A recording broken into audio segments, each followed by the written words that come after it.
Hi, everyone. Thanks so much for joining us for the Injini Think Tank official launch event. We're super happy to have you all here. Hopefully you've all grabbed a snack and a drink. If you haven't, there'll be an opportunity to fill up and eat some more and network after the speakers have finished up. So yeah, I'm Krista Davidson, for those of you who don't know me. I'm the executive head at Injini.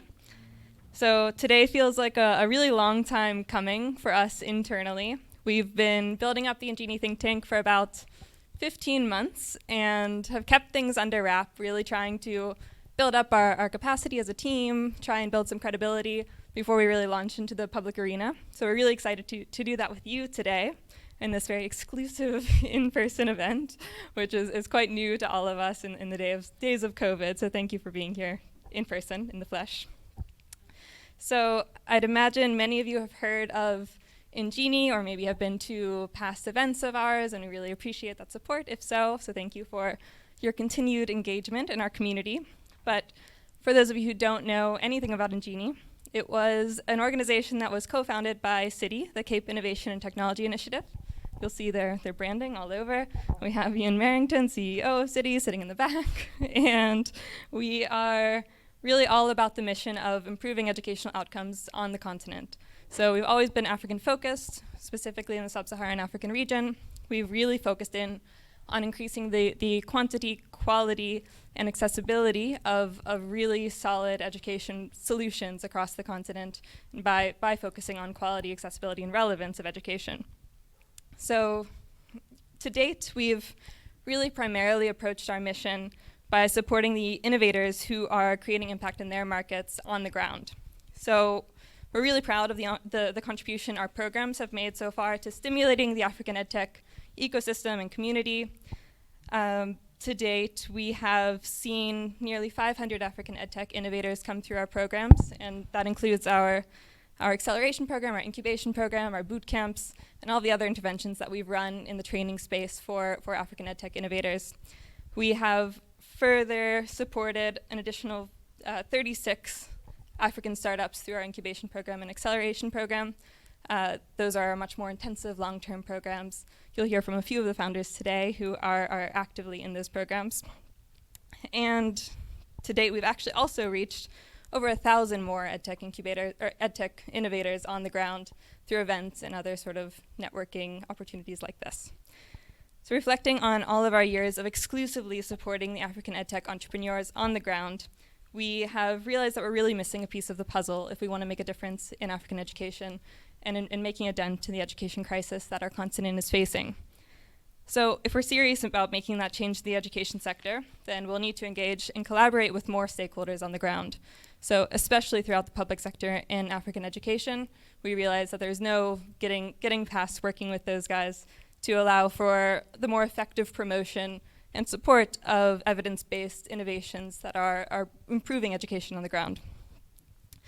So from that realization was born the Injini Think Tank, which is our research, advisory, and advocacy division. We are thrilled and overwhelmed at the opportunity to expand our mandate and to bring more individuals, more stakeholders into the fold and make sure that we are creating more impact as an organization.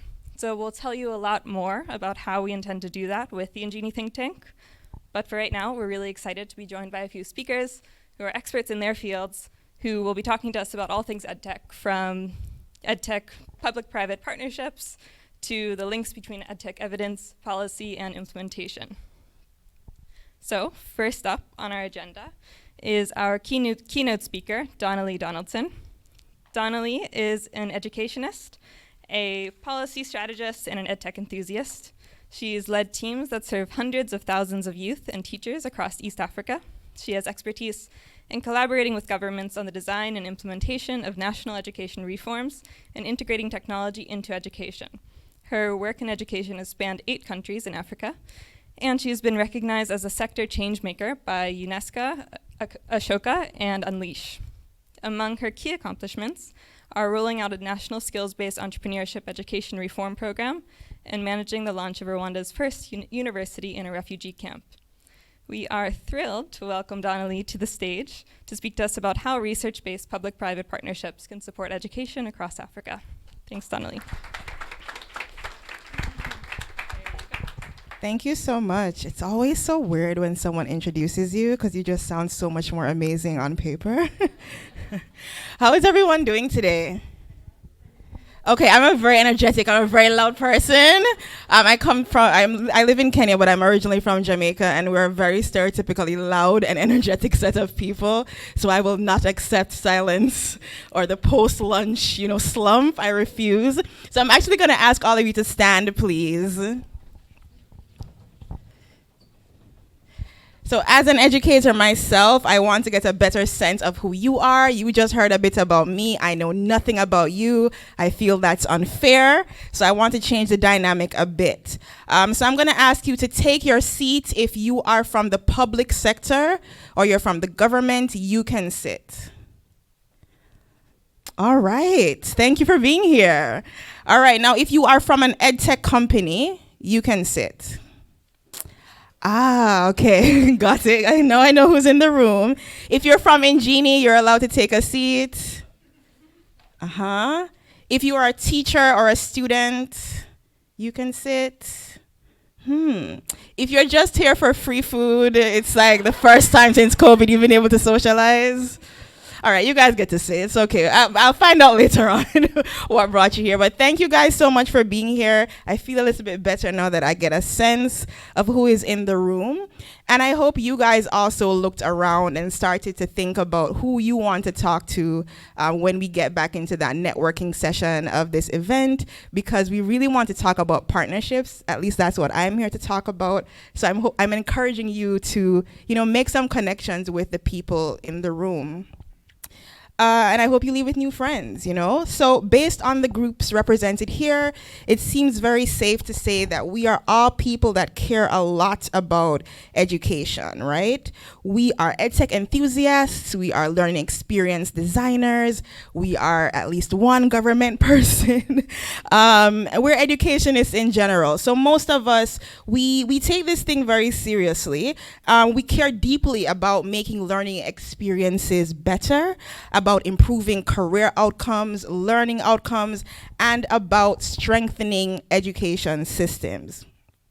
And sadly, we work in a sector where we have these huge ambitions and our resources never really seem to catch up to them.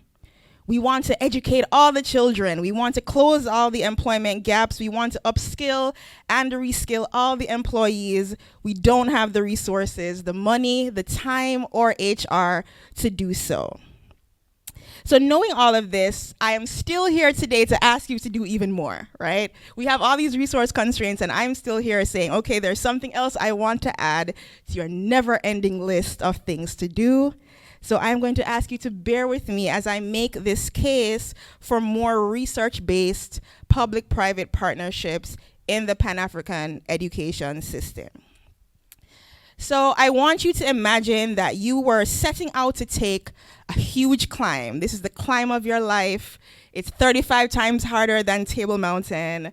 Let's say it's Mount Everest, right? So think about what you would do to ensure that you made it up to the top of this mountain that few dare to summit, to even try to summit. Very few have made it. Many even get injured along the way. What would you do? You would train rigorously. You would get loads of experience. You would start with small mountains, and then you would work your way up to even bigger mountains.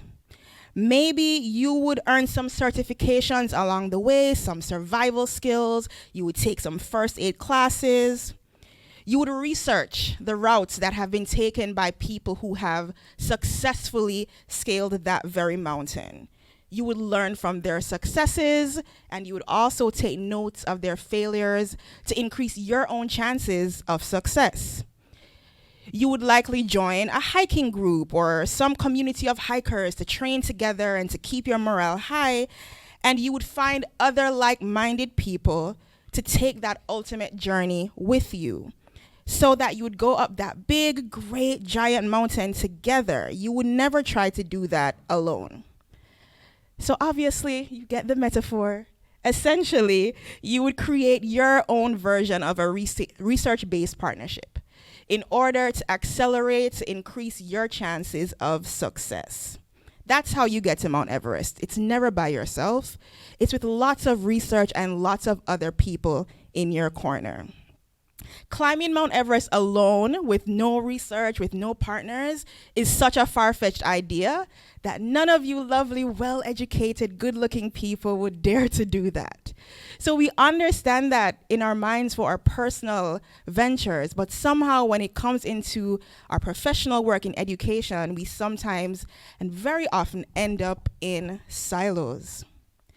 And that's one of the things I want us to break out of today and to think about how we can break out of. And I want to start us off by thinking about research. I want us to focus in on 2 reasons why more research is critical. Even though we already have this long list of things we're working on as people that love education, I want us to think of 2 more reasons why research needs to be prioritized and pushed up on that list.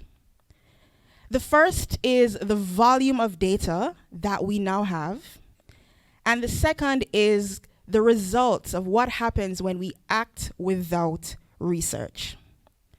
So let's start off by talking about that volume of data. So research is even more critical today than at any other time in history because in today's tech-driven world, simply put, we have more data than we ever have before. According to a 2018 Forbes article, 90% of the world's data had been created in the last 2 years. So that's from 2016 to 2018. Then after I read that article, I found another article from 2021 that said 90% of the world's data has been created in the last 2 years, which is 2019 to 2021. So what does that tell us? We are creating data at an exponential pace. We can barely, if at all, keep up. There is a massive amount of data just out there. And so while that is just a daunting thing to think about, it's also a bit exciting. We know more about what our teachers are actually doing than we ever have before. We know this with our students, the EdTech platform users. We know how much time they're spending in our learning management systems, how much time they're spending in your lovely apps that all of you EdTech creators here are creating. We can track how much time teachers spend in a classroom actually talking versus the amount of time that students are talking. There are classrooms around the world now that actually have cameras which I find a bit scary, but where you can actually see what is happening in the classroom from miles away or even on a totally different continent. We have watches that track exactly the number of hours that we sleep and even the number of seconds we spend washing our hands every time. TikTok knows the number of hours your child, for those of you who are parents, or some of you actually are probably like TikTok influencers in this room, and someone at TikTok knows exactly how much time you spent on that app. Facebook knows how much time we spent on that app. Netflix knows how much time we have spent binge watching Young Rich Africans. Anyone? Yes, my kind of people, right? So Netflix knows. And it's scary and it's overwhelming, but also exciting to us as educators that this vast and virtual uncountable number of data points is available to us to use. We don't have to play the guessing games that we have played in the past about what is happening in classrooms, about what is happening with our students. The data is there for us to harness, to understand, to analyze, to explain the behaviors and the outcomes that we are seeing in our classrooms and our various learning experiences. So what happens if we ignore research? What happens if we ignore this big mountain of data? So for any of us who've ever done qualitative research, you know there is a big difference between when you ask someone what they would do and when you actually observe what that person does. For example, if you ask Teacher Jane, random Teacher Jane in any classroom on this continent or in the world, Teacher Jane, do you want more laptops or do you want laptops, period, for your classroom? Teacher Jane will say yes. There is no teacher that's going to say, no, I don't want laptops. I'm never going to use them. Right? Teacher Jane's going to say, yes, I want laptops. This is going to be great for my students. I want to bring them into the 21st century. I want them to be tech savvy. I want them to do internet research. Teacher Jane intrinsically understands that it is so valuable for her students to have access to their personal devices. However, if you then visited Teacher Jane's school at some time after you had sent over these laptops, all confident that Teacher Jane was going to use them, you would probably be shocked, had you not done research, to find that those laptops could be locked away in the principal's office because the principal has a fear of theft of those laptops.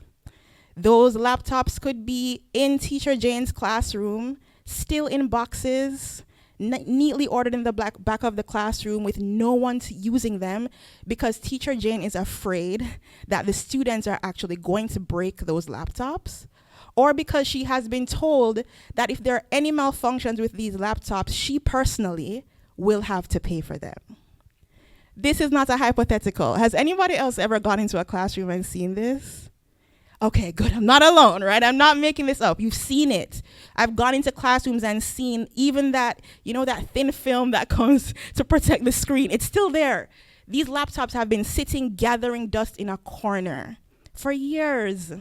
And someone somewhere, some great EdTech enthusiast, raised the money. A fundraiser was generated in order to bring all this money so that Teacher Jane could have laptops. And Teacher Jane said yes, because she wanted them.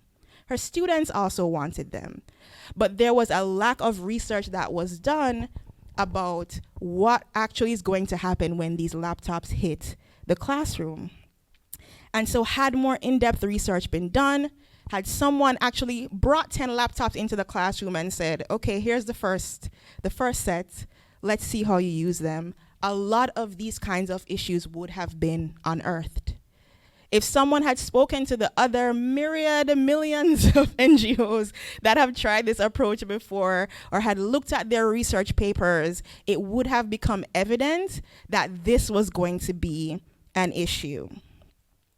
And I want to be clear that a part of doing research is embracing failure, right? So research is not going to prevent things from going bad. What it will do is mitigate against us spending millions of dollars and hours and staff time that we all do not have as people in this sector to more quickly figure out what does not work so we can more quickly get towards what does work. We are dealing with a crisis in education. That's not an overstatement, right? It really is a crisis. And because we view this as a crisis and because many of us care so deeply about this crisis, we want to move very quickly to solve these problems. And that's often why we step over research. It's not because we're bad, evil people that hate research. Most of us probably did a research methods course in class. We try to get some research in when we can. But we also know this is a really pressing issue. The numbers for unemployment, for learning outcomes are so terrible. But what happens when we don't do the research is we invest a lot of money and eventually we find out, right? At some point, you're gonna find out. And so better to find out earlier than later is what I would say. Now, for a well-known example of what happens when we don't do effective research, we need to look no further than one laptop per child. Now, before I go any further, did anyone ever work in this program? It's in this room. Okay, great, because I was going to have to cut out a whole paragraph. But I think most of us are familiar with the one laptop per child program. If you're not, I would encourage you to look it up. It's probably one of the most well-documented EdTech attempts globally. There's been so much research and documentation around it. And when this program was first launched, it was done with, lots of fanfare, and there was so much excitement about $100 laptops that were going to be deployed across the developing world, and children who had no access to laptops are going to have them. And I mean, you can literally look on YouTube and see clips of the CEO throwing the laptops to prove that they would not break. Then there was the well-documented case where Kofi Annan, who was the UN Secretary General at the time, attempted to use one of these laptops in a public forum, and it broke in his hands. But, you know, one of the bigger things that evolved was all this publicity came out about a $100 laptop, but they actually couldn't produce it at $100. I think the best price they got it up to was $180, which is still not bad. And actually, had they advertised at $180 at that time, I mean, even now, that's an amazing price for a laptop, right? So the audience and stakeholders, such as ourselves, would have still been very excited about $180. Unfortunately, they set themselves up for failure by setting this standard of $100 laptop.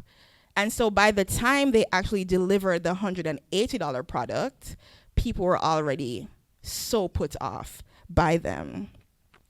Morgan Ames, who's a UC Berkeley researcher, actually wrote a book called The Charisma Machine, The Life, Death, and Legacy of One Laptop Per Child, which is a really intimidating title. But as I said, a well-documented EdTech case study if anyone wants to look further. And she argues that one laptop per child's high-profile failures helped to reduce the interest and enthusiasm for EdTech programs around the globe. She says that there was a lot of worry that one laptop per child would crash and take everything with it, that there would be no funding in EdTech and no further funding in tech development. She argues that the EdTech sector hasn't fully learned the lessons of one laptop per child, and that the sector needs to mature to some degree and stop being so naive in what she calls our tech optimism.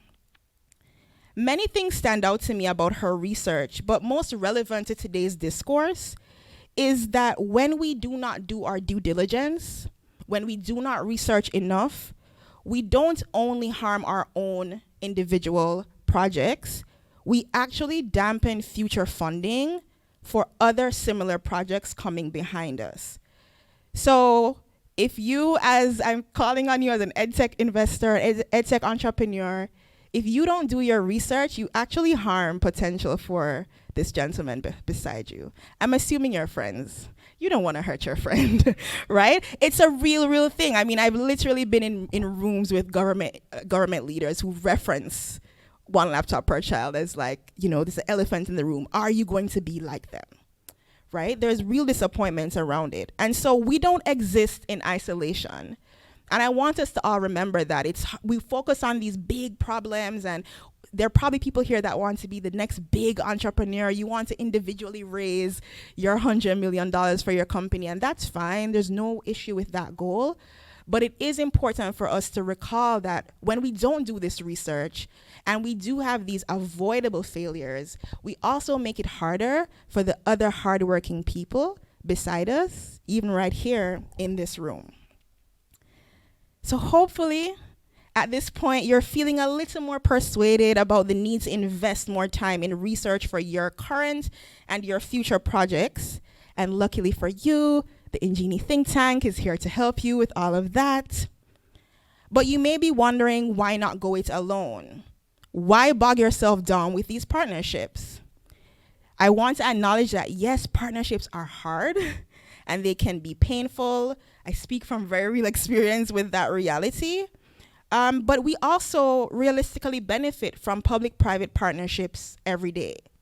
Whether it is a toll road in Kenya or it is a methane plant in Rwanda, PPPs are literally changing the way that we live and are improving our lives throughout the continent. And so the use of these kinds of partnerships in the education sector has been sometimes controversial. For obvious reasons, people think of education as a public good. And anytime you introduce private entities into that, people get a little concerned that we're not still keeping our learners at the forefront of what we are doing. However, I would argue that research actually is a way to restore balance to these kinds of partnerships, to ensure that private stakeholders are really going to focus on what is best for the learner based on existing evidence about what works well. And for private organizations, as many of you may be starting or are already running, sometimes you may complain about the slow pace at which government works. But the reality is, if you are trying to scale and grow a business in the education sector, you are more than likely going to hit up against government regulations at some point. As a former government lawyer, I can tell you there is a framework somewhere that is somehow related to what you're trying to accomplish, whether it's on the HR side or the research side, or your ability to even get your product to be used in a classroom or to be mandated or recommended by a government, right? And so the beauty of getting the research done in tandem with government early is it allows you to really clearly identify those roadblocks early on and to turn them into opportunities to help you grow your businesses. So going further, many edtechpreneurs, such as most of you in this room, you're looking beyond your own borders for your success, right? Ambitious leaders right now are not satisfied with just a business in their one country. Everyone is already thinking about how to go regional, how to go Pan-African, maybe even how to go global. If you have a view to scale beyond your own borders, you also have to think about the fact that every country has its own way of doing business, its own rules, its own laws, its own clients, its own languages. And so some of you may choose to go straight to the consumer in those different markets, but I invite you to think about how could engaging with government partnerships actually help you to grow more quickly and more sustainably in the long term.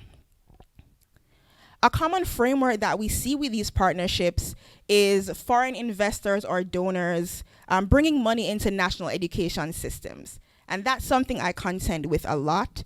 And now that, there is such an interest in remote learning, I think many of you may find that that may be an avenue for your products to be brought into new markets. Many critiques have been given of these kinds of projects that they're not sustainable. So it's a bit of a sad running joke that some organizations and entities run these 3 to 5 year projects with teachers, and you go back to that school after 5 years and you ask your teacher, what did this organization do in your school? And they really can't articulate for you what the change was that occurred because of this partnership. But what if governments were actually demanding an evidence base before they accepted this kind of money or entered into these kinds of relationships? What if they required that impact had to be proven before they would allow any donor, investor, partner, whatever we're calling them, to scale a product throughout the whole country? Perhaps then we would be able to create more impactful EdTech interventions and education interventions and be able to have a more positive view of these kinds of foreign investments, because the research would be used to hold investors accountable for what they say they're bringing into the classroom. So in the wake of the COVID-19 pandemic, which I think we're hoping and believing is over-ish, the demand for EdTech interventions is, of course, greater than it has ever been. Many of us in the sector, we spent the last 2 years building all kinds of distance learning, remote learning, blended learning solutions. We have leveraged every form of technology possible: SMS, Facebook, WhatsApp, USSD.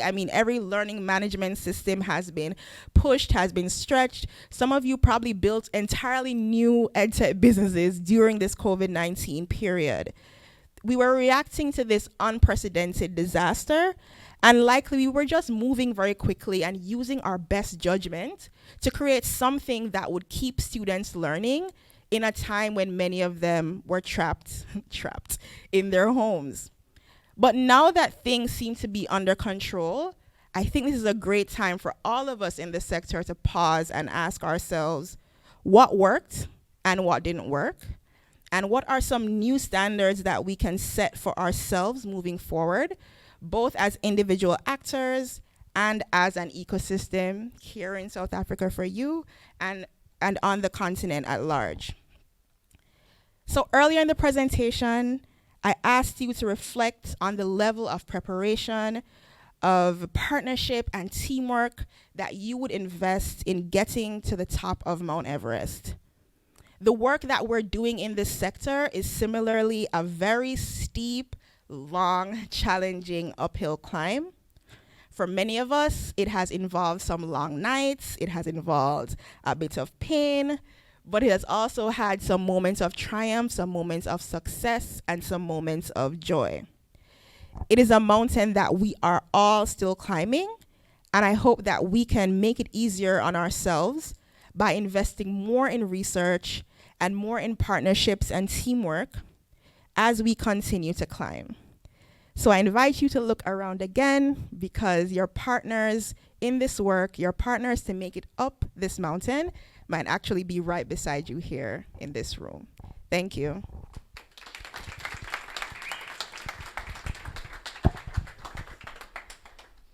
Wonderful. Thank you so much, Donnalee. I think the message hit home. We need each other here. So hopefully you can make some good connections today as you network at the end of the event. But now I'd like to just move on to a presentation about the Injini Think Tank. This will be a very, very brief conversation about really what we're trying to achieve with this new division. I'd like to invite Kelly Alcock up to the stage to speak about what it is we're trying to build here at Injini.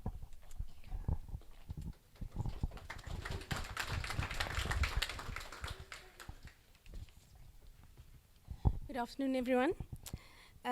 My name is Kelly Alcock, and I'm the Senior Research Manager at Injini Think Tank.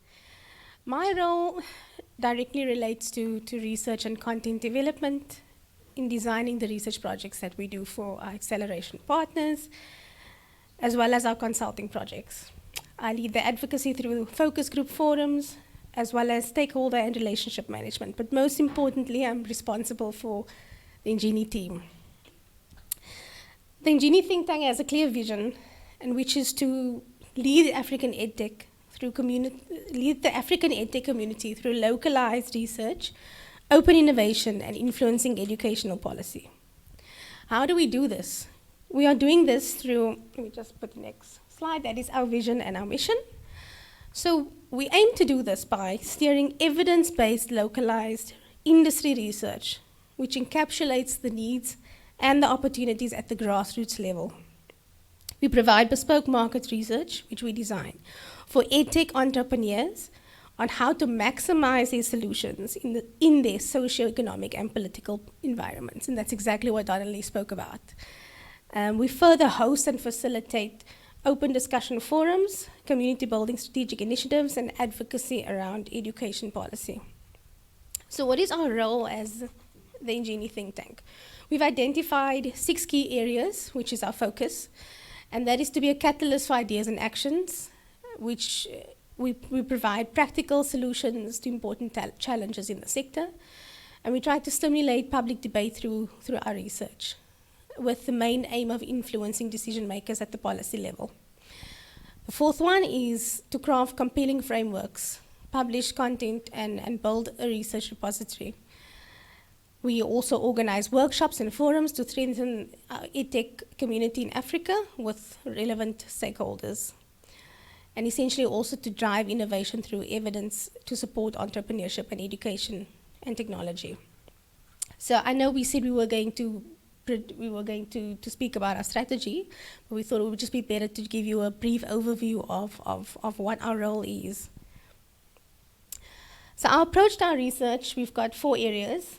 Primary research, secondary research, bite-sized formats, which you will always see on social media, as well as really incorporating all the work that we do through an annual African EdTech Trends Report, which will be the very first one we are going to do this year. We focus mainly at the moment on primary research, where we design specific research for EdTechs, and that is through primary research methodology, interview surveys, and focus group discussions.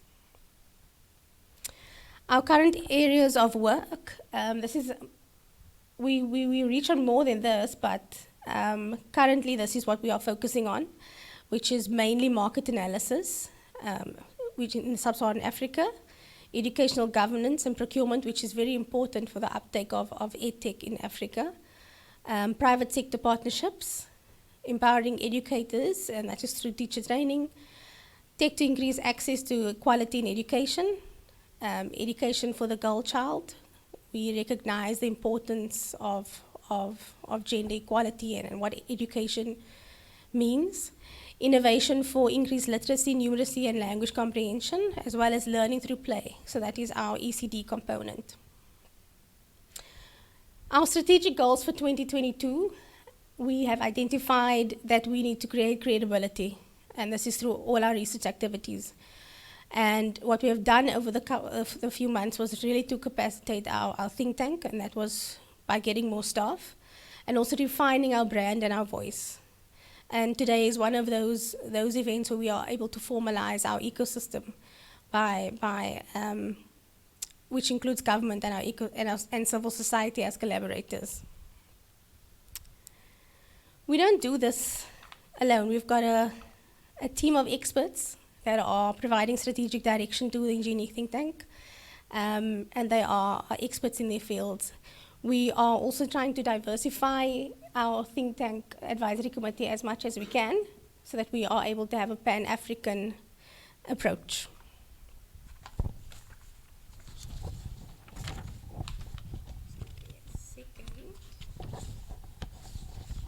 So that was just a brief on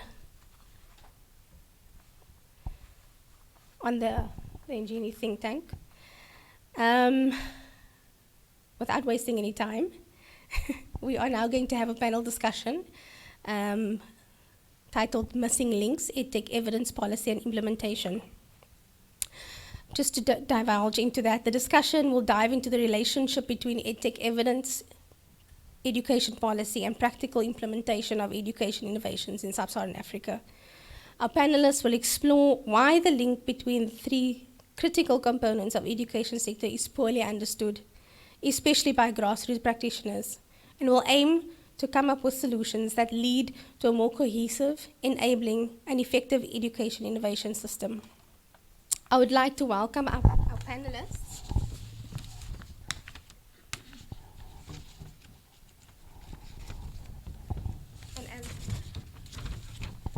And as I read out your bios, please make your way to the floor. Mr. Casper Groenewald. Casper has a history of 25 years in EdTech. At the University of Amsterdam, he worked as a student engagement, adaptive, formative assessment, and strategies to use recorded lectures and assessments effectively. He's worked in a private company in Pakistan, leading a team creating digital content for low-cost private schools and public schools, besides implementing their solution in a challenging school environment. Currently, Casper is part of the EdTech Hub and serves as country lead for Kenya, bringing together stakeholders and advising on EdTech policy. We're also very proud to count Casper amongst the Injini Think Tank's Advisory Committee. Mr. Brian Schreuder needs no introduction. He's currently a special advisor to the Western Cape Education Department. He's a former Superintendent General, Head of Department of the Western Cape Education Department. He retired in March 2021 after 47 years of dedicated service to education. Brian is an EdTech curriculum and examination specialist who is responsible for the WCED's e-vision and rollout of e-learning and e-teaching in the Western Cape, driving the Western Cape government's e-learning game changer. Brian serves on various global and national advisory bodies relating to South African education and has been a global judge of EdTech innovation projects, including through the Global Teacher Prize, the Global Student Prize, as well as the newly instituted World's Best School Prizes. Welcome, Brian. Alim Ladha, CEO and founder of Instill Education.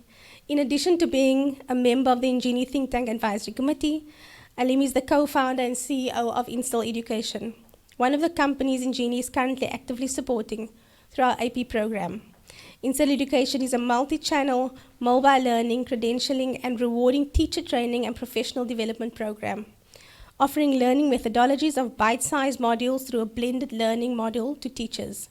Alim is passionate about education with an expansive career as the founding CEO of the African Leadership University, leading innovation at Harambee, Youth Employment Accelerator.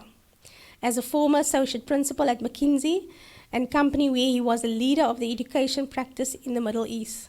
Alim's strengths lie in deep understanding of how adults learn, strong experience in education strategy and implementation, and a passion for building new institutions, recognizing not only the poor quality of teaching, but also the scarcity of teachers as leader programs in Africa. Thank you very much, Krista. Thank you. Okay.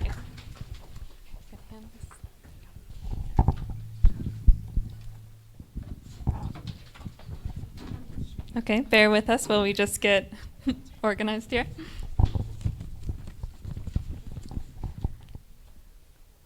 Okay. Okay, thank you, my panel. Hopefully you all have a mic that you're able to use. Will you do? Okay, you two can be shared. Okay. Okay, so let's dive right in. So our topic for the day is missing links. So we want to talk about African EdTech policy, implementation, and evidence, and how those three components really relate to one another.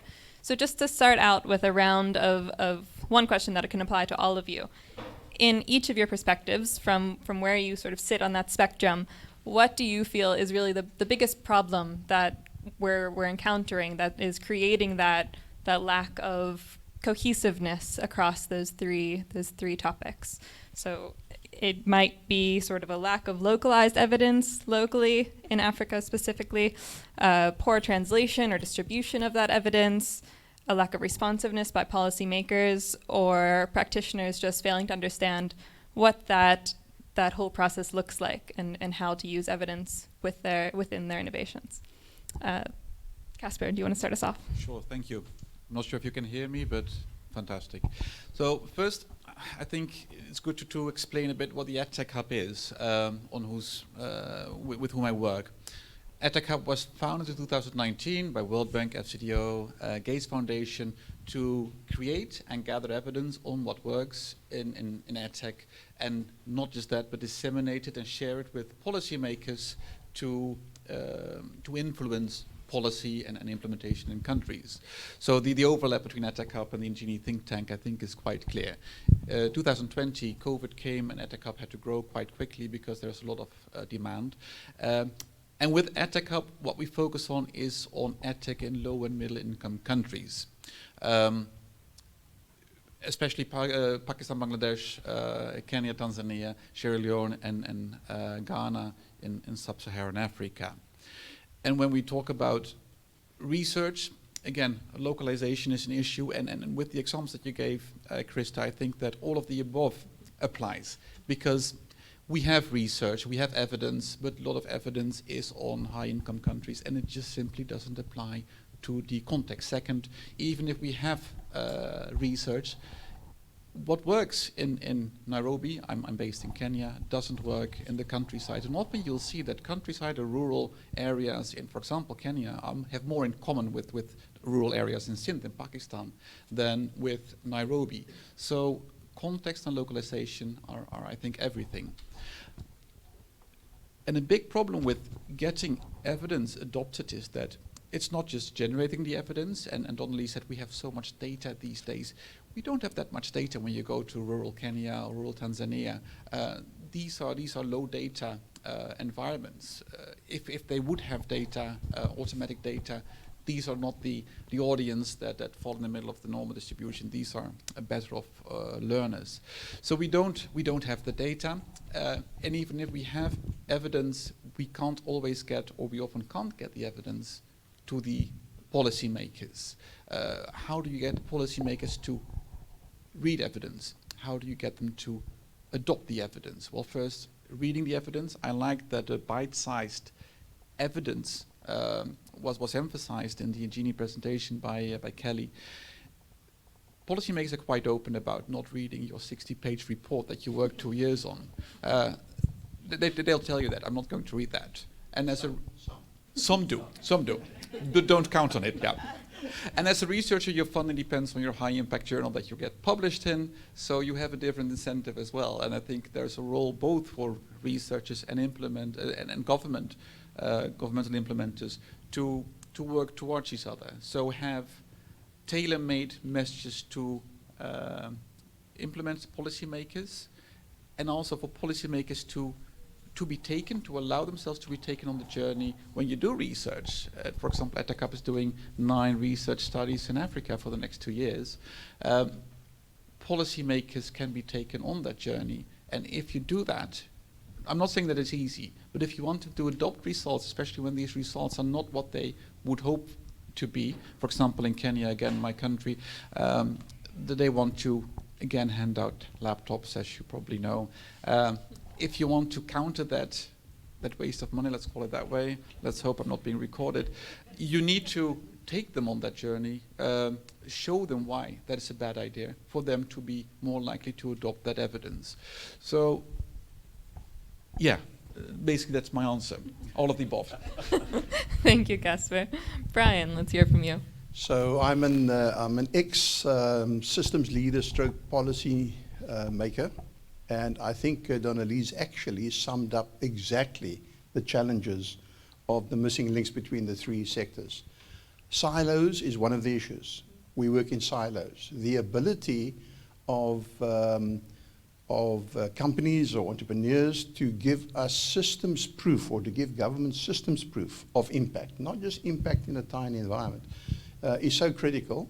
And the fact that we work separately instead of designing collectively for research, etc., is there. Then the issues that are not clearly understood but experienced by all implementers and government, at least, and companies, is the red tape nonsense that government has. Sometimes also the lack of funding, because funding is dedicated. And so the vision and understanding of government is often lacking. And therefore you find that policymakers go for the easy solutions. One laptop per child, it's a nice selling cliche. But the impact of what that means is limiting. So I'm going to say that that red tape, that the whole process of how things get procured in a government environment across all countries, the diversity that exists in governments, in countries, contribute to the fact that these 3 sectors don't get together, don't speak together, and don't actually talk about how we solve the solutions and what needs to be done. So I think the biggest issue is actually silo functioning. Thanks, Brian. Alim. It feels hard to add to what these 2 said right now, but I'll come from a perspective of an implementer, of being on the ground, right? And I think the perspective from the implementer also comes from a set of misaligned incentives, right? So as an entrepreneur, I have a bunch of investor breathing down my neck, right? At the same time, research takes time. You have to do it rigorously. You have to do it properly. You have to have the funds to do research. As an entrepreneur, we are currently sitting on 100 million data points. I don't know what to do with it, right? And obviously I have deadlines to meet, I have milestones to hit. And so at least for us, it's been working with policymakers has been not only a question of knowledge translation. My wife works in the health sector, where she talks about the links between evidence, research, policy, and implementation. And she talks a lot about knowledge translation for your audience, right? How do you write decent policy briefs? We're not even there. For us to be able to get to that very pithy policy brief that's going to grab the attention and then build that into the delivery chain of government, we're still sitting at a place of, well, I have runway until December, so, right? How do I actually reconcile the 2? And I think that's at least the one thing I would add to the message here, is that the incentive schemes don't particularly align well, because you have a policymaker who will take their time, or red tape, right? You have a research community that is focused on, well, potentially publishing in a different place. And many of them actually on the African continent are not having the funds to publish elsewhere, so that research sits somewhere on a laptop. I mean, my wife works between Stellenbosch and Hopkins. Hopkins will pay for every publication. Stellenbosch, it's going to be a journey, right? Let's just call it like that. And so you put all that together, and for an EdTech entrepreneur, you're like, well, the research is hard to read when it exists. I'm gathering a lot of data, but don't have the incentives to go and really do proper work. And writing a decent policy brief and working with government takes time, which is not aligned with my incentives. Okay, I want to try to avoid this being too negative, so I'm gonna try and flip the script a bit. Casper, so coming from the EdTech Hub, you're working with tons of data. You're building research. You're trying to distribute this research, and we talk about EdTech evidence a lot, including in the title of this conversation. So maybe let's rewind a bit. Let's talk about exactly what we mean by EdTech evidence, especially as it applies to us on the African continent, to the many founders who are in the room working on EdTech products. And then we can try and get a bit more optimistic and speak about an example that has actually worked out, and that we published some data, there was evidence out there that was adopted by policymakers, and we have some good news stories out there, I hope. I think so, but start a bit negative first with reframing the question, and then I'll come to the positive things. I think the question shouldn't be what works with EdTech, or where we have things that evidence that what works with EdTech, but what works in education, and then how does tech help with that. And the reason I reframed that is because the instinct both of governments and of EdTech entrepreneurs is to start with the tech, see it as a tool that can be applied to a problem. Well, if you have a hammer and everything looks like a nail, but often other solutions are cheaper, better, faster, easier to implement than a tech solution. So when tech helps, fantastic. If it doesn't, skip the tech, do what is cheapest, best, and works. Now, a second point before I go into examples is that one problem we see with EdTech is that it's fiendishly difficult to go from pilot to scale. And that is worldwide. And that is also why there are so few examples of good, robust EdTech that you can see, well, in that country they did A, B, and C, and now everybody learns better. There are just very few in between. That said, let's start with education problems and how tech can help, and where we have actually evidence. And one, well, it's called the Best Buy by the World Bank, is providing information on the benefits of education, good quality schools, and where you can get them. Simply providing information is greatly effective. It's very cheap, and of course, because it's information, you can use tech to gather the information, you can use tech to disseminate the information, even through feature phones and other means. It can be on books as well, by the way, but or folders or brochures. And there's a very cheap example that happens, for example, in South America. Another thing that works quite well, or that works very well, is teaching at the right level, or learning at the right level. It sounds like a logical thing, but what you see too often in low and middle income countries is there's a curriculum, people stick to the curriculum, they race through it, and at grade 9 you found out that you can't read or write properly. And I'll give it a quick anecdote. I was in Zanzibar in November. World Bank had installed computers, computer hubs. There was a girl learning. She was about 12 years old. She was watching a video, an English video, about the future perfect tense. So that is, I will have been there, something like that. Pretty advanced stuff. I sat next to the girl. What's your name? Nothing. I'm Casper. Nothing. How old are you? Puzzle. Teacher comes, asks in Swahili what her name is. She was not shy, and she told me how old she was. She was 12. So she was watching something that she didn't understand.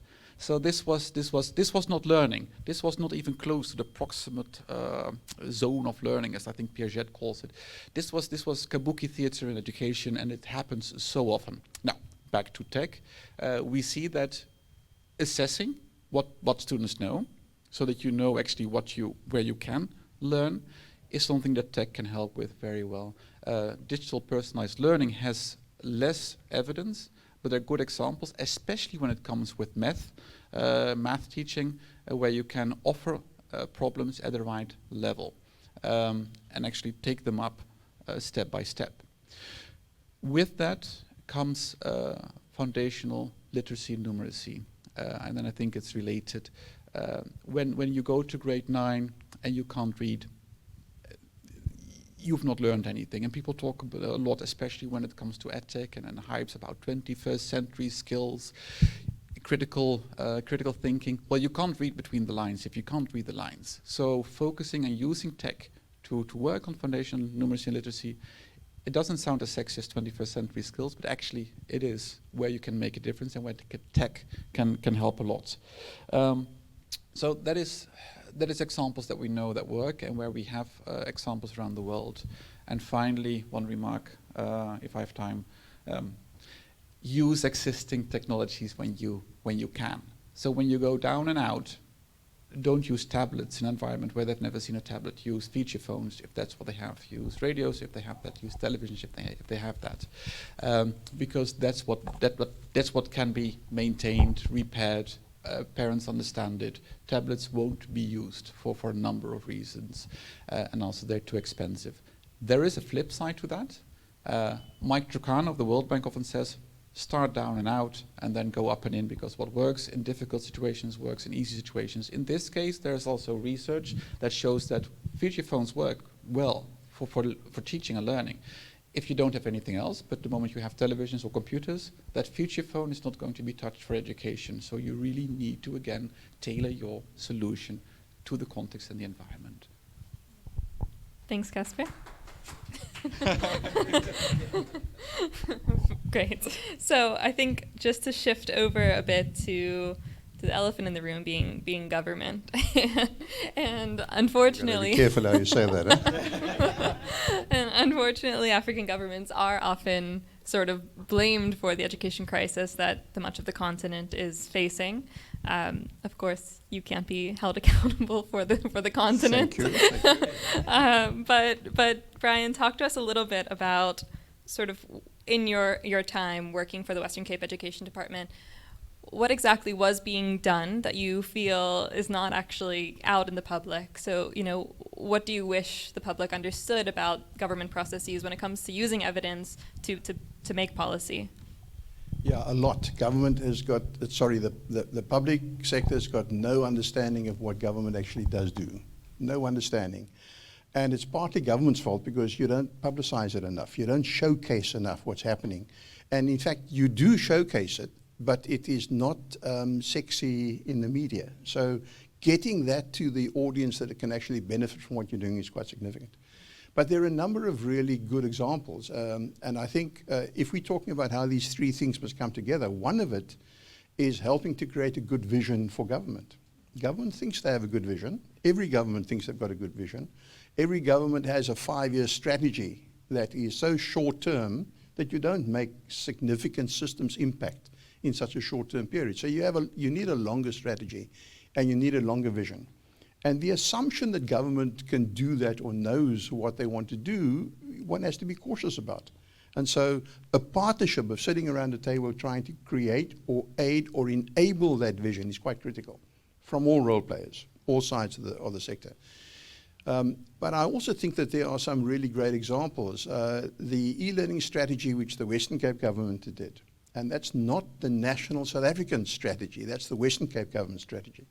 That strategy had actually had a multiple prong approach, of which teachers were quite central.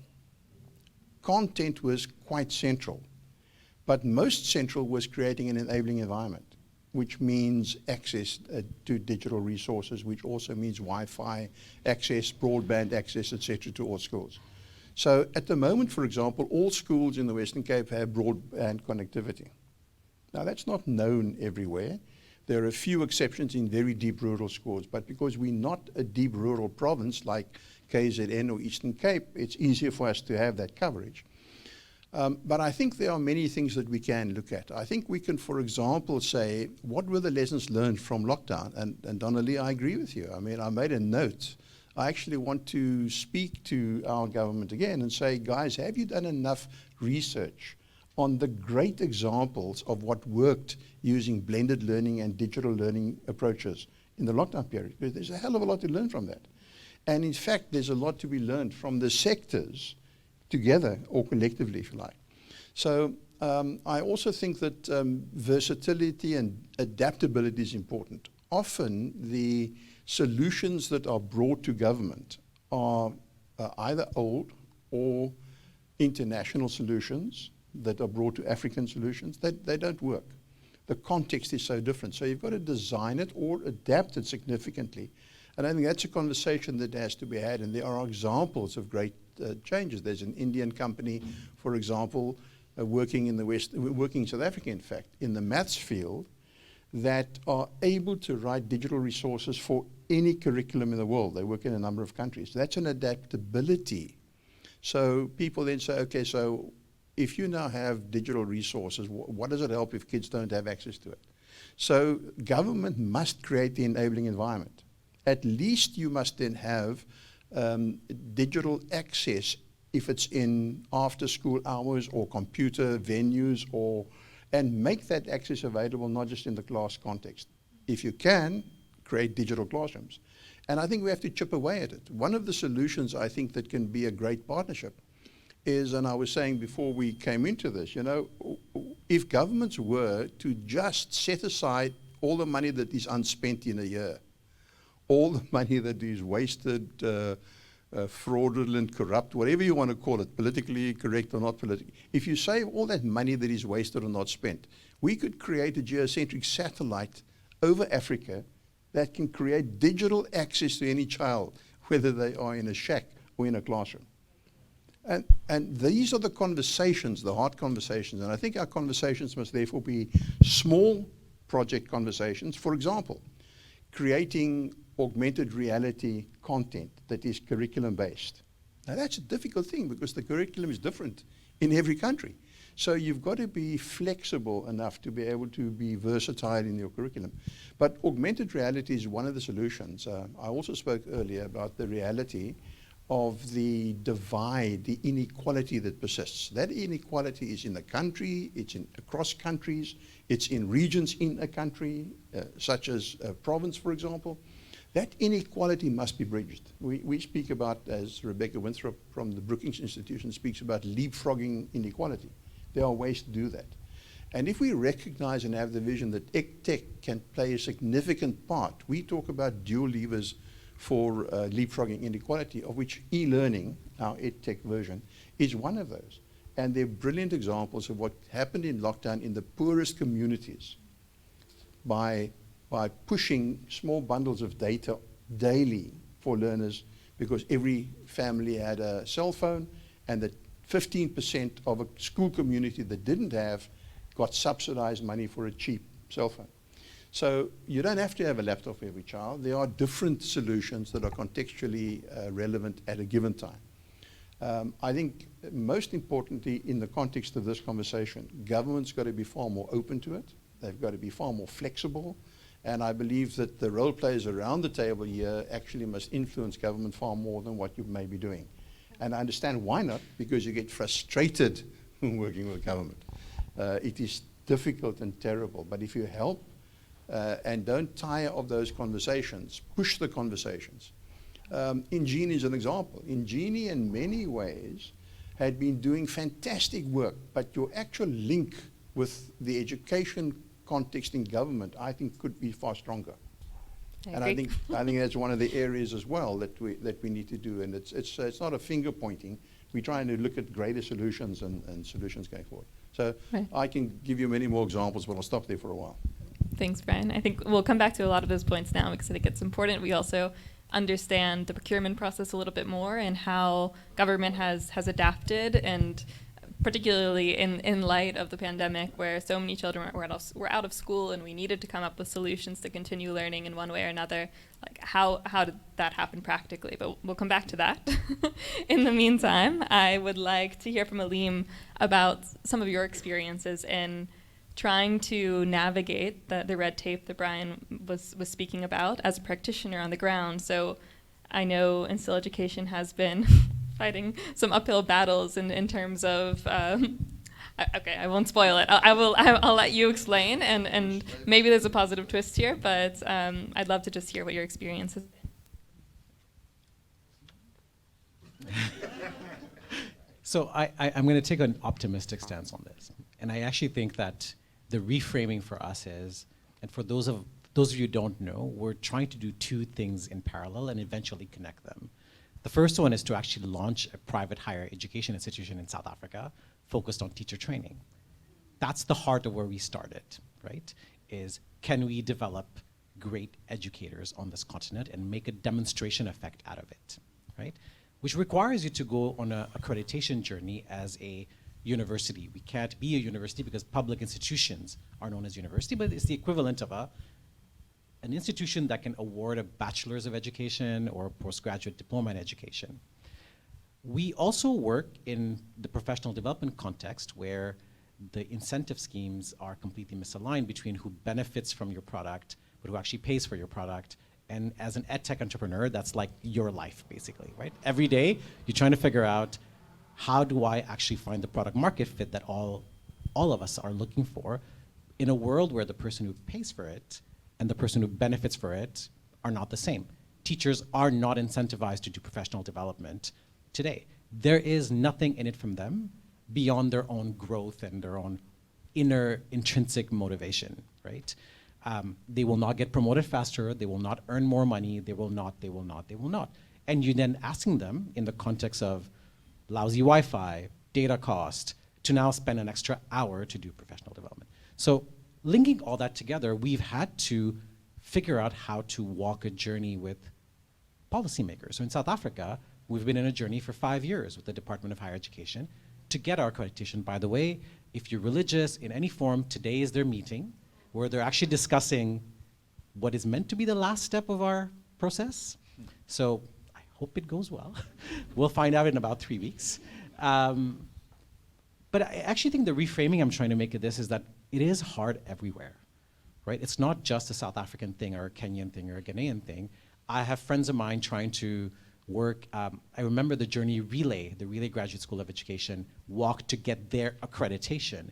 It wasn't a straightforward line. And I think having that in mind sets the right expectation on our side.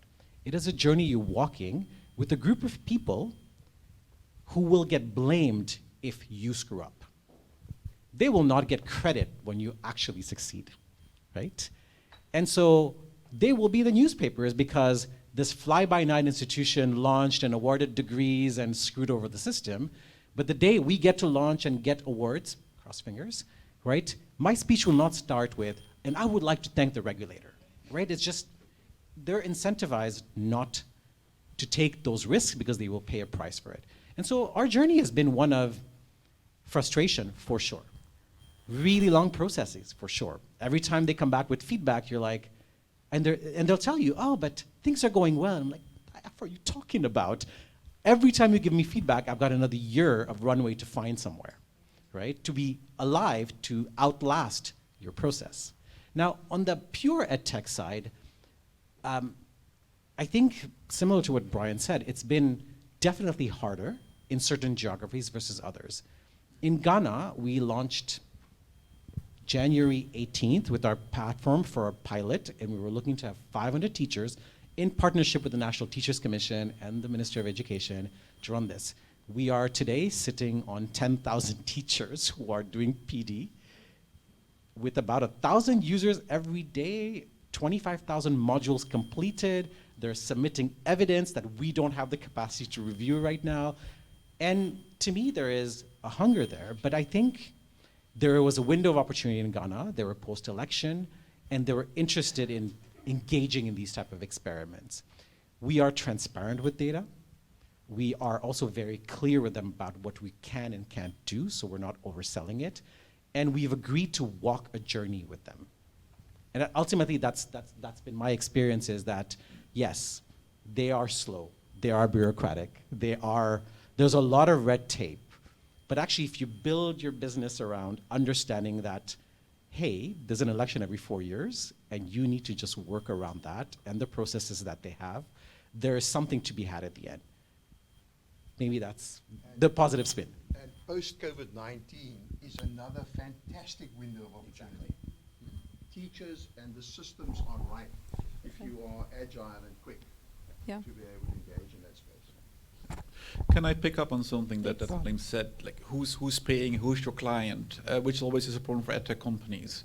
And the second thing is that governments are not innovators themselves, so how do you solve that?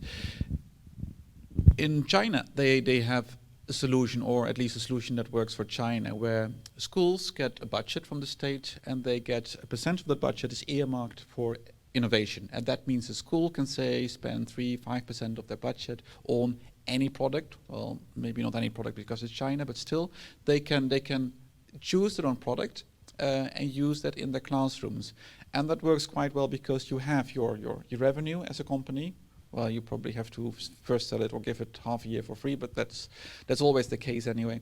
And then the schools remain your client or become your client, or they change the product if they don't like it. So that also in China creates a very vibrant field of innovations, but also to some extent solves this problem of where does the revenue come from? Because especially in low and middle income countries, it is an issue.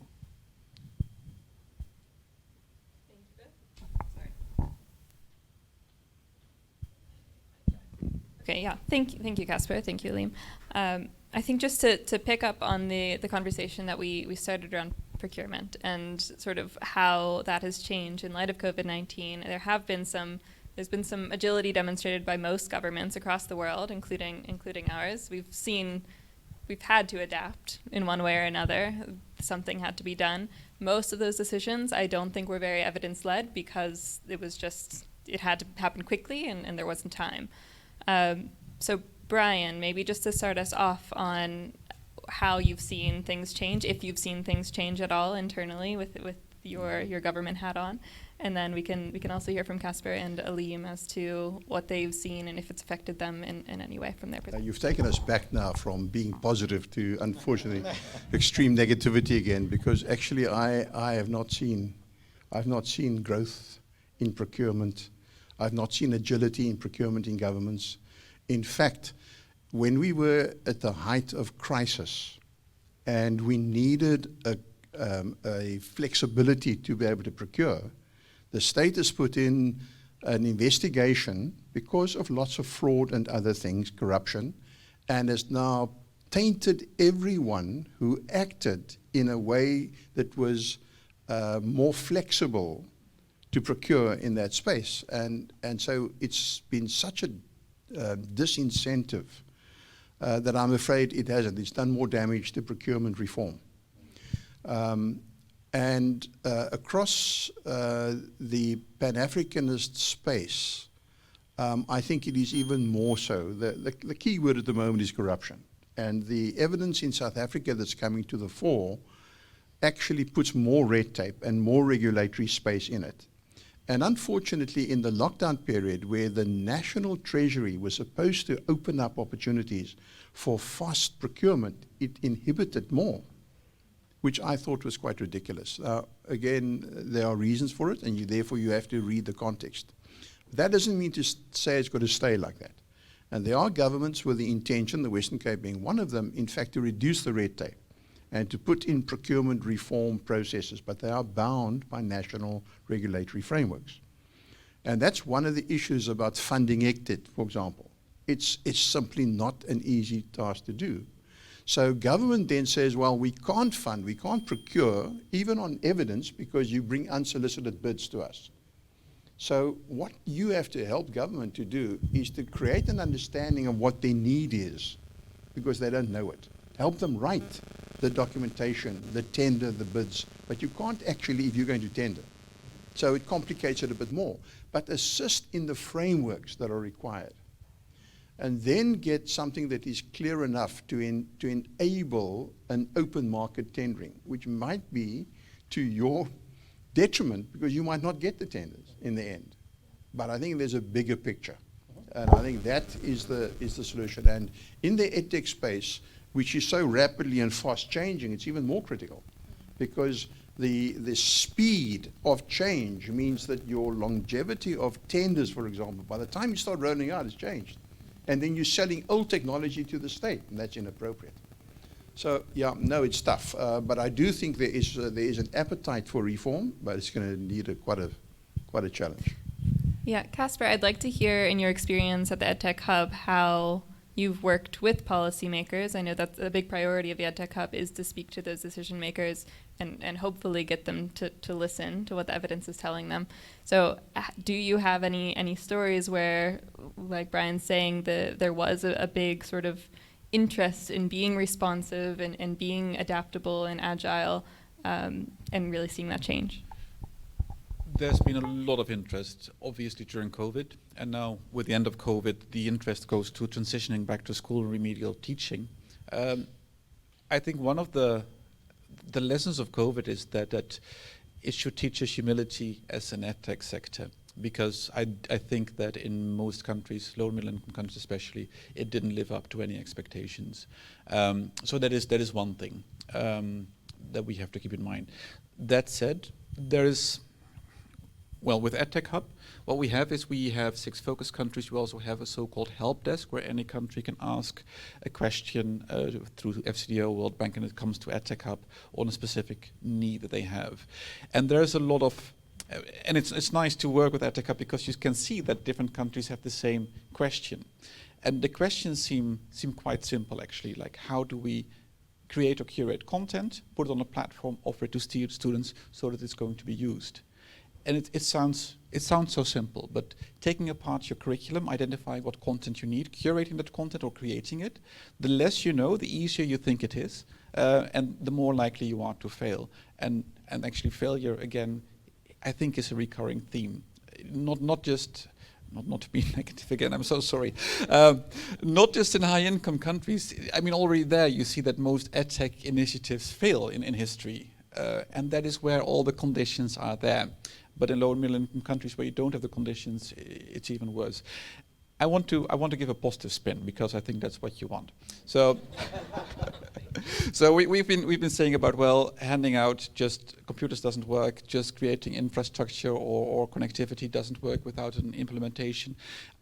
If you want to put a positive view on that, what you don't have in low and middle income countries is you don't have the conditions on the ground. You need so many conditions to be in place. So what these countries seem to be doing is create conditions, create a fertile ground where EdTech initiatives can actually work. So, for example, in Kenya they work with 4 conditions. Policy needs to be in place, infrastructure, both computers, electricity and connectivity, content needs to be in place, and capacity needs to be in place. And then, when that's there, you can start implementing, and that comes after. So it seems that many countries are creating conditions that don't exist at all. So you won't see effects for a long time, and researchers will say, well, don't do that because you don't have an effect. And that might be true. At the same time, without conditions in place, nothing will happen either. So to be the devil's advocate, perhaps give a positive spin on the work that is being done in very many countries where they are putting the groundwork in place. Thanks, Casper. I'd like to hear from Alim about, so we've heard about a lot of mistakes that have been made in the EdTech sector. We've heard about One Laptop per Child. We've heard about, a number of other sort of technology-led initiatives that didn't necessarily consider the pedagogy that's actually should be underlying any sort of education initiative.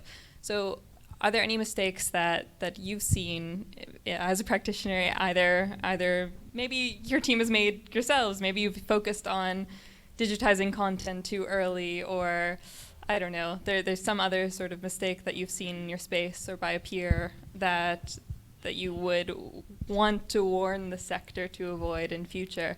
Anything that's coming to mind that might have not been your most evidence-led kind of move? Otherwise, you can speak about all the great things that you've done that have been evidence-led. No, I do think that as an entrepreneur, your journey is about failure, right? It's just about pivoting and relearning and learning and relearning and being comfortable with that. I think in hindsight, there's probably 3 things I might have done differently. Sorry, I'm a former consultant. Everything works in 3s. So I don't know what all 3 are. I know the first 2. I'll make up the 3rd one as I get to 3. I think the first one is just understanding that you're not building a business and it's not going to take 2 years. Basically disconnect the rounds that you're raising and the funding that you're raising from the time it takes to actually do it correctly, right? And what I mean by that is we started off, we were gung-ho, we would be 2 years, we'll get the accreditation, and this will happen, and that will happen. And the reality of it is we've had to suffer quite a lot. No payroll, not paying ourselves, all that to be able to survive that. And planning for that is helpful because in education, inevitably, as Donnalee said in her speeches, at some point you have to engage the regulator, right? This is not Uber. This is education. It goes to the heart of a citizenship of a country, of the context, and at some point you have to engage it. So start early and understand it will take you time, right? Especially if scale is the thing.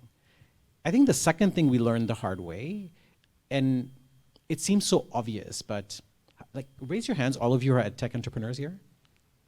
How many of you, keep your hands up, like a bit higher, right? How many of you have an education background? Yeah, that, right? So the best thing that we did as a team is we had people that have actually education background that understand the pedagogical things, right? And then we got better and better at finding people like that. So I will do a shout out to, I think somebody Donnalee knows, Shimani Davis, who's done this for years and years and years, who brings us so much credibility when we talk to the regulator that it's not that guy from McKinsey. Imagine walking to a meeting in South Africa and say you were from McKinsey. Like, it doesn't work, right? And having somebody who said, I've done this, I know this, right? So that's the second hard lesson that we learned. And the third one is, it's just more as a advice, is figure out that question, the one we talked about earlier, which is who pays for your product and why, right? If it's going to be government, don't avoid the conversation on procurement until your 4th year of existence. If it's going to be a teacher that's going to pay for your product, figure it out from the beginning on whether they will pay for your product and understand why they will. I think these are the 3 things that we've learned over time. But I think when it comes to that evidence bit is, hey, we're EdTech entrepreneurs, have somebody who knows education on your team properly, particularly if you're going to work with teachers and government, right? Can I quickly just add something quickly? I think also the issue about funding, I mean, your hardest funding space is government. You might think they've got the most money because they've got large budgets. So start out by finding other funding as a start, and then make the case so compelling that governments are in fact dragged in and forced to understand the value of that. Secondly, networking is critical, and so you have to have a champion in government that believes in what you're doing. Otherwise, they'll stall you and give all kinds of reasons and just, you know, drag out the time, and you won't get anywhere, and that will frustrate you as well. There has to be a champion, and therefore we're back to where we started, with the conversations that are necessary and the visions that are shared, I think. I'd like to pick up on that as well, because what you see is governments, and again, they're quite open about it, they don't have an appetite for innovation, because innovation includes failure. So that means if you're an EdTech entrepreneur and you go there with your big plan and your first pilot, which fails, you're too soon with government. Government wants to see evidence that you work, that you at least have scaled somewhat or have had a number of successful pilots, have some evidence to show, and then government might be able to continue with you. And especially in lower middle income countries where governments are more conservative than perhaps South Africa or high income countries. Take them on a journey from the beginning, but don't expect them to talk about money too soon. Thank you all. So I'd like to just close off with some optimistic, solutions-oriented closing remarks. So if we can just do a round of those, and then I think we're just about out of time. So whoever would like to start. I think, well, I have a very positive ending, not just for you. I think that 10 years ago, the appetite or the realization you need evidence for EdTech was not just there. People had a lot of common beliefs, common sense about what works. Of course, we need to hand out laptops and tablets, and that works. And currently, I think the thinking is shifting, and people know that, hey, we've done so much, it doesn't work, and they're much more open to adopting evidence. And that in itself means that we can now actually go forward and help them generate evidence and have them adopt evidence if we present it well enough. Showcase good examples. There are many. Showcase them, publicize them, and they must be real and genuine showcased examples. And secondly, teachers are a far greater source of support than government. Government's an essential one, but you have to take teachers along on that journey. And I just want to say a great example was, even before lockdown, when we started our e-learning strategy, we had thousands of teachers streamed to face-to-face sessions every weekend and every school holiday.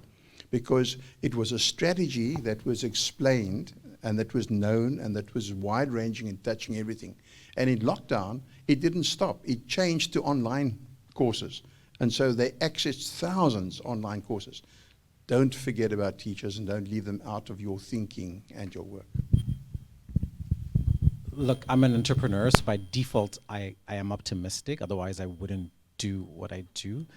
And I do think that it's the right place for entrepreneurs to be creative, right? This is the thing that we can do well. We can't expect government to always be innovative or think about innovation or risk the same way we do, but then that's a duty on us to figure out how to crack a problem, demonstrate that we can make it work, and actually go and do it. And I think this is where, for all the failures, there's as many successes out there that we can learn from, that we can grow.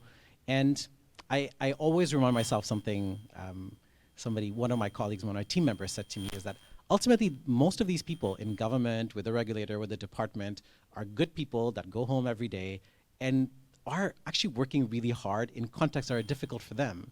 And so ultimately, if we actually all believe that everybody's pushing in the right direction, or most people are pushing in that direction, I think it just makes it a lot easier sometimes to go through the delays, just because ultimately you're gonna get to the end. So this has always been the reason why, at least I do this.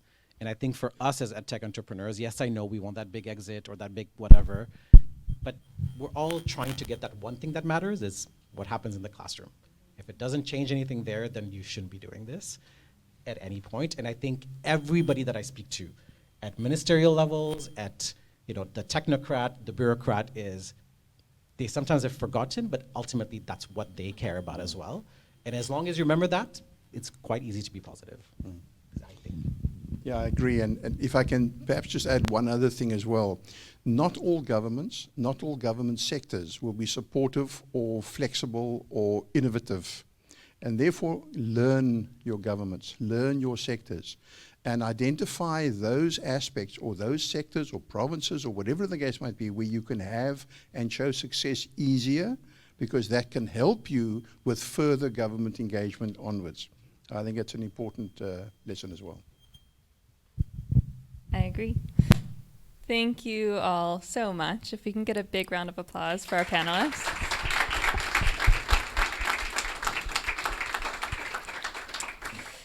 Thank you. So we did plan for a few minutes of Q&A, but I think because we started a bit late, we'll rather just go into an open session, and please come speak to our panelists, come speak to our keynote speaker, Donnalee.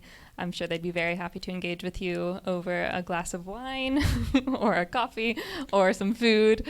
It's all out there for you. So thank you so much for coming. That's the official program. That's done. Please stick around and chat to us. Thank you.